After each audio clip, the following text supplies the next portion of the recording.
మే 7న చేయబోయే మాక్ డ్రిల్పై ఇప్పటికే దేశంలోని ప్రజలకు అనేక అపోహలు సందేహాలు ఉన్నాయి. యుద్ధ సైరన్ మోగుతుందనగానే అంటే పాకిస్తాన్కి ఇండియాకి యుద్ధం జరుగుతుందా అనే ప్రశ్నలు ఎక్కువగా వినిపిస్తున్నాయి. అసలు బుధవారం పెద్దగా సైరన్ శబ్దం వినిపిస్తే మీరేం చేయాలో తెలుసా? ఇప్పుడు మనం ఈ వీడియోలో తెలుసుకుందాం. 2025 ఏప్రిల్ 22న జమ్మూ కాశ్మీర్లోని పహల్గామ్లో జరిగిన ఉగ్రవాద దాడి పరిణామాలను నిపుణులు వెంటనే అంచనా వేయగలిగారు. ఎందుకంటే ఇలా జరగడం ఇదే మొదటిసారి కాదు. గతంలో ఉరి, పుల్వామాలో కూడా దాడులు జరిగాయి. ఈ సంఘటనకు పాకిస్తాన్ ఉగ్రవాద సంస్థ కూడా బాధ్యత వహించింది.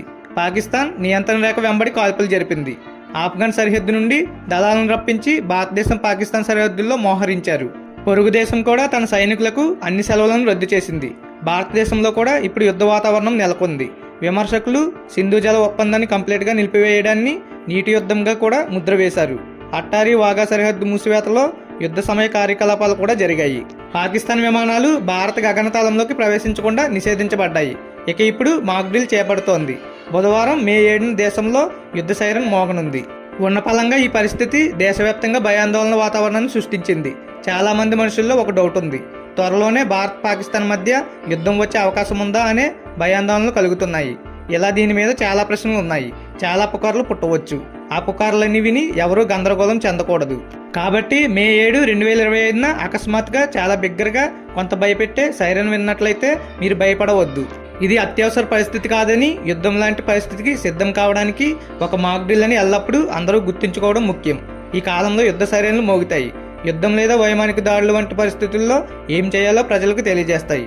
1971 యుద్ధం తర్వాత భారత ప్రభుత్వం ఇలాంటి మాక్ డ్రిల్కు ఆదేశించడం ఇదే మొదటిసారి. అటువంటి పరిస్థితుల్లో ప్రతి ఒక్కరూ తెలుసుకోవడం ముఖ్యం.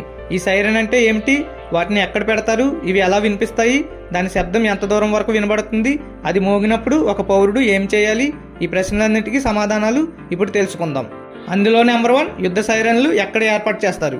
ఈ సైరన్లను సాధారణంగా administrative buildings, police head quarters, fire stations, military bases, నగరంలోని రద్దీగా ఉండే ప్రాంతాల్లోని ఎత్తైన ప్రదేశాల్లో ఏర్పాటు చేస్తారు.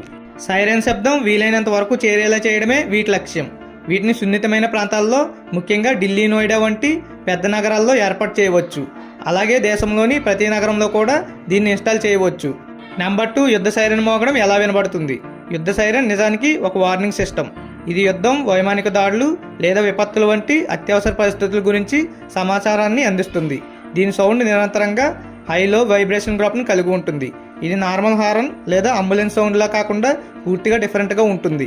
నెంబర్ 3, సైరన్ ఎలా వినిపిస్తుంది, ఎంత దూరం వినిపిస్తుంది. యుద్ధ సైరన్ శబ్దం చాలా లౌడ్గా ఉంటుంది. ఇది సాధారణంగా 2 నుంచి 5 కిలోమీటర్ల దూరం వరకు వినబడుతుంది. దీనిలో ఒక సైక్లిక్ ప్యాటర్న్ ఉంది. అంటే అది క్రమంగా పెరుగుతుంది, తర్వాత తగ్గుతుంది. ఈ ప్యాటర్న్ చాలా నిమిషాలు కొనసాగుతుంది.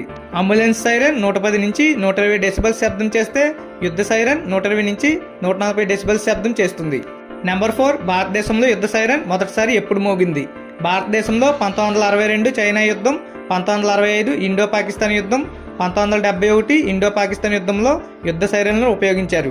ఆ సమయంలో ఈ సైరన్లను ఢిల్లీ, ముంబై, కోల్కతా, అమృత్సర్ వంటి నగరాల్లో ప్రత్యేకంగా ఏర్పాటు చేశారు. అలాగే కార్గిల్ యుద్ధం సమయంలో సరిహద్దు ప్రాంతాల్లో వీటిని ఉపయోగించారు. నెంబర్ 5, సైరన్ మోగితే ఏం చేయాలి.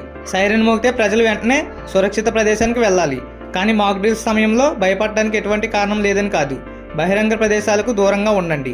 మీరు మీ ఇంటి లోపలికి లేదా సురక్షితమైన ప్రదేశానికి వెళ్ళాలి. టీవీ, రేడియో, ప్రభుత్వ హెచ్చరికలను గమనించండి.